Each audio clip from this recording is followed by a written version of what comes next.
Hello students, welcome to today's web development class. Today, we are going to learn about HTML, which stands for Hypertext Markup Language. HTML is the standard markup language used for creating web pages and other digital content. It's the foundation of the web, and all websites you visit use HTML to display the content you see on the screen. So, let's get started and dive into the world of HTML.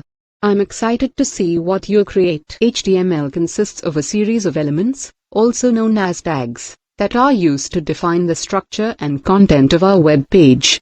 These elements are placed within angle brackets, and include things like headings, paragraphs, images, links, and more. A basic HTML document has a structure like this. HTML is crucial to the web, as it provides the structure and content for all websites. By learning HTML, you'll have a solid understanding of how the web works and be able to create your own websites and web applications.